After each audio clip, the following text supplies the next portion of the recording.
빌딩이 궁금할 땐 A2 빌딩. 네, 안녕하세요 여러분. 오늘은 여러분들이 가장 많은 관심을 갖고 계신 신도시 특집을 찍으러 나와 있습니다. 바로 제 뒤편으로 보시면 건물들 외관이 상당히 독특하게 생겼거든요. 아마 관심이 많으신 분들은 바로 아실 것 같습니다. 송도 신도시입니다. 이 송도 신도시에 대해서 좀 간략하게 소개를 해드리겠습니다. 우선 이 송도 신도시라고 불리는 이 지역은 인천광역시 송도동 일대에 조성 중인 신도시이고요. 면적 같은 경우는 경기도 부천시하고 동일한 수준의 면적으로 조성이 됐습니다. 그리고 이게 계획 인구가 총 30만 명 정도인데요. 그 중에 내국인이 22만 명, 그리고 외국인이 8만 명 정도로 계획되어 있고요. 작년 기준으로 해서 19만 명의 인구가 여기 거주를 하고 있습니다. 이 인구의 증가 추세가 상당히 빠르기 때문에 20만 명은 충분히 빠른 시간 안에 돌파하지 않을까 예상이 됩니다. 송도 신도시는 총 11개 공구로 나눠져서 이 바닷가를 바로 이게 매립을 해서 신도시를 조성을 했는데요. 이 중에서 8공구까지는 개발이 완료가 돼 있고요. 그리고 9공구, 10공구는 개발이 진행 중에 있습니다. 그리고 마지막 11공구 같은 경우는 아직도 매립 작업이 진행 중에 있습니다. 송도 신도시 같은 경우에는 현재 이제 교통의 개발은 어느 정도 완성이 됐습니다. 제2경인 고속도로랑 제3경인 고속화도로가 이제 개통이 다 되어 있기 때문에 외곽으로 나가는 데 있어서 차량으로 진출입이 좀 수월해졌고요. 추가적으로 제2순환 고속도로가 이제 개통을 하게 되면 이 인천 내에서 사실 이 송도를 접근하는데 좀 다소 불편함이 있던 그런 부분까지도 해소가 될 것으로 보여집니다. 그리고 유복합 환승센터를 통해 가지고 서울의 중심부 강남이나 종로 같은 이런 곳으로 이동할 수 있는 그런 대중교통편들이 계속 늘어나고 있어서요. 과거에 열악했던 그런 환경들은 점차 인프라가 구축이 되면서 나아질 것으로 예상됩니다. 네, 제가 오프닝에서 말씀드렸던 것처럼 이제 바닷가를 매립해서 조성한 신도시이기 때문에 상당히 평평한 지대의 신도시가 형성이 되어 있는데요. 이런 느낌만으로도 다른 신도시하고 다른 느낌을 주지만 특히 이제 앞에 말씀드린 것처럼 건물의 외관이나 이런 것들이 굉장히 독특하게 디자인이 되어 있어서 다른 신도시들과 확실히 다른 느낌을 주는 것 같습니다. 그리고 또 한 가지는 미국식 도로 계획을 수립을 해가지고 신도시를 조성을 했는데요. 기존의 다른 신도시들과는 달리 이제 보행자 중심의 어떤 동선보다는 굉장히 넓은 도로를 조성을 해서 정말 미국 스타일입니다. 그래서 차량들이 많이 통행할 수 있도록 조성을 해놨습니다. 그 밖에도 몇 가지 또 호재들이 남아 있습니다. 우선 내부에는 인천도시철도 1호선이 운행 중에 있고요. 그 외에도 이 내부를 조금 더 원활하게 이동하실 수 있도록 트램도 계획 중에 있습니다. 트램은 어느 신도시나 다 나오는 것 같습니다.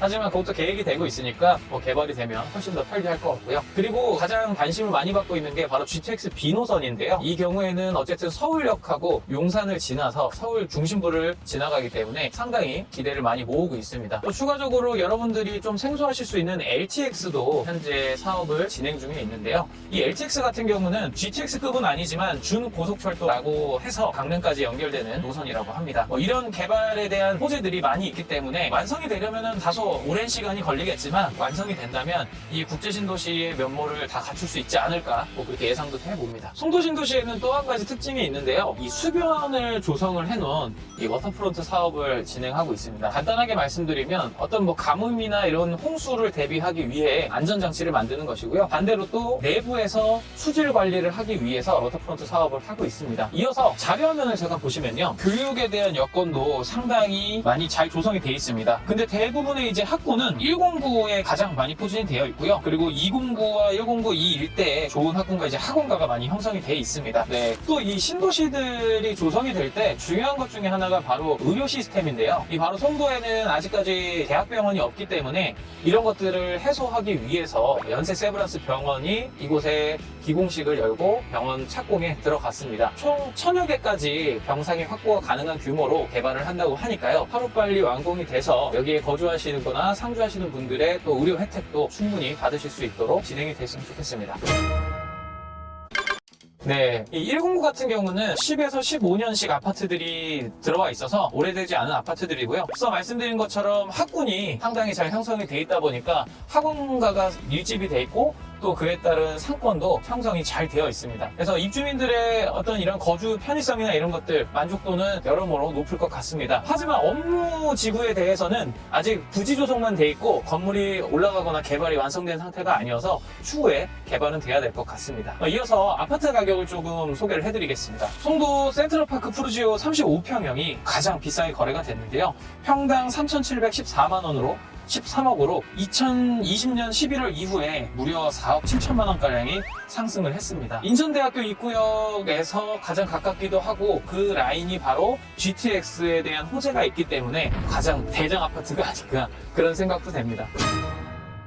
네, 저는 지금 109에 NC큐브 커넬워크에 나와 있습니다. 특별히 뭐 공실이나 이런 것들은 보이진 않는 것 같습니다. 이제 다만 2층 같은 경우는 중간중간에 조금 비어있는 점포들이 보입니다. 초등학교랑 아파트 단지들이 전부 이 상권과 붙어 있음에도 불구하고 가장 메인길이라고 할 수 있는 데로 저희가 들어왔는데요. 특별히 공실이 보이진 않고 거의 다 만실로 차 있는 모습이고요.